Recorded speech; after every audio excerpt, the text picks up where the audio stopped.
Bismillahirrahmanirrahim. Assalamualaikum warahmatullahi wabarakatuh. Kami Waalaikumsalam dari warahmatullahi wabarakatuh. kami dari kelompok 11 akan mempresentasikan case chapter 3, Marketing Strategies in Action.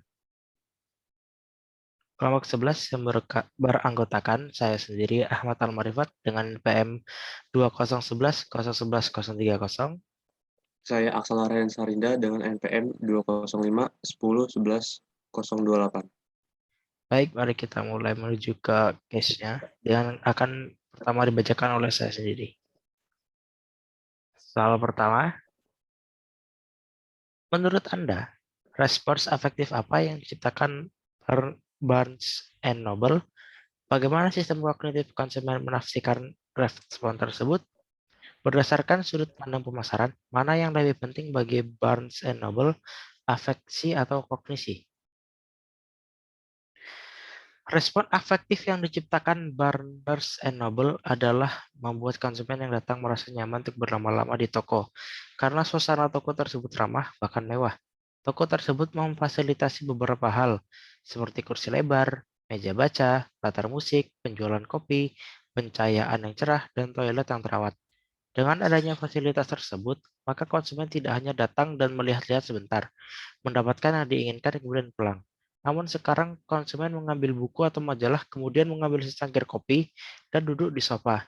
Suasana tersebut membuat para konsumen yang datang merasakan kenyamanan seperti berada di rumah. Sistem afeksi dan kognisi saling berhubungan. Afeksi berkaitan dengan suasana hati dan mempengaruhi proses kognitif. Maka keduanya sama-sama penting bagi toko buku Barnes and Noble. Soal kedua, Rob datang ke toko Barnes and Noble untuk berkumpul dan bertemu orang-orang. Lisa datang hanya saat dia ingin membeli buku atau CD tertentu. Jabarkan proses integrasi yang mungkin meyakinkan mereka untuk memilih Barnes and Noble di antara banyak pilihan.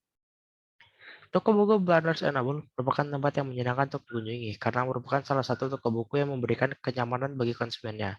Toko tersebut memfasilitasi beberapa hal seperti kursi lebar, meja baca, latar musik, penjualan kopi, pencahayaan cerah, dan toilet yang terawat.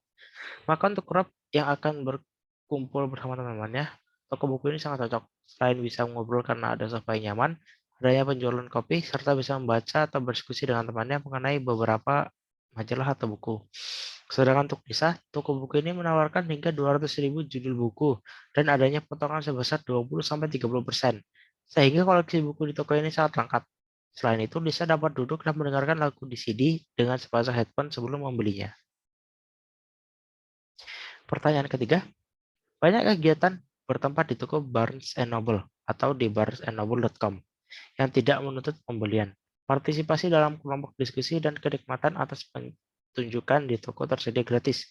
Secara jelas tidak mengeluarkan biaya apapun untuk masuk, duduk, dan membaca buku. Jadi, mengapa orang membeli? Bagaimana aktivitas perilaku gratis tersebut mempengaruhi afeksi dan kognisi konsumen? Jawabannya, adanya kegiatan yang diselenggarakan oleh toko Barnes and Noble merupakan salah satu strategi pemasaran yang dilakukan untuk menarik konsumen. Bagi konsumen yang datang diperbolehkan untuk sambil membaca buku yang disukai atau mendengarkan musik dengan gratis. Dengan adanya strategi tersebut, kepuasan pelanggan terhadap toko buku ini menjadi sangat tinggi. Pelanggan akan dengan senang membaca buku ataupun mendengarkan musik, afeksi, atau bahkan karena kesenangan tersebut membuat konsumen memutuskan untuk membeli buku atau CD tersebut. Kognisi. Karena untuk membaca buku sampai selesai dibutuhkan waktu yang panjang, atau mendengarkan musik dalam satu album dibutuhkan waktu yang tidak sebentar, sementara toko ini memiliki jam operasionalnya, hal tersebut membuat para konsumen atau membeli buku atau CD mereka yang inginkan agar yang mereka baca atau dengarkan bisa diselesaikan. Pertanyaan berikutnya akan dibacakan oleh Aksal. Soal nomor 4, buatlah jaringan asosiatif atau keterkaitan pengetahuan Anda mengenai Barnes and Noble. Bagaimana Anda mendapatkan pengetahuan tersebut? Apa yang mungkin mengaktifkan struktur pengetahuan tersebut? Bagaimana pemasar dapat mengaktifkan struktur pengetahuan Anda? Struktur pengetahuan apa yang mempengaruhi keputusan Anda mengunjungi situs jaring barnesandnoble.com? Di samping ini berikut ada struktur. Struktur pengetahuan satu dengan yang lain saling berhubungan sehingga membentuk suatu pengetahuan yang utuh. Pengetahuan yang mempengaruhi keputusan konsumen untuk mengunjungi situs adalah adanya 200.000 judul buku yang dijual di toko buku tersebut, sehingga konsumen dapat dengan mudah mendapatkan buku yang mereka inginkan tanpa harus datang ke toko buku. Soal kelima, jabarkan skrip berbelanja di toko buku. Pikirkan strategi pemasaran Barnes and Noble dalam mempengaruhi keadaan pada skrip tersebut. Strukturnya itu yang pertama masuk ke toko buku, berkeliling mencari buku, menanyakan kepada petugas, membayar buku di kasir, lalu pulang.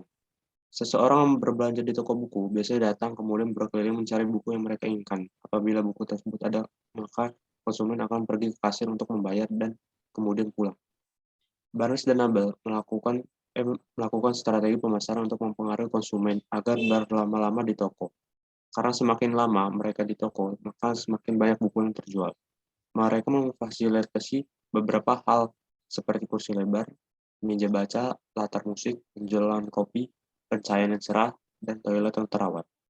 Sehingga konsumen dapat mencari buku, kemudian membaca review atau sinopsis buku tersebut, sambil minum kopi dan duduk santai di sofa yang nyaman. Selain itu, toko buku ini memberikan diskon atau potongan harga sebesar 20-30% untuk pembelian buku. Yang keenam, kunjungi situs jaringan Barnes and Noble, www.barnesandnoble.com. Apakah Anda memiliki saran bagaimana agar situs tersebut lebih memikat?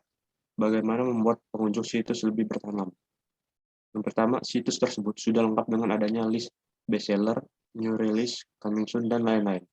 Yang kedua, selain itu terdapat kategori-kategori yang dapat mempermudah pengunjung dalam mencari buku yang diinginkan.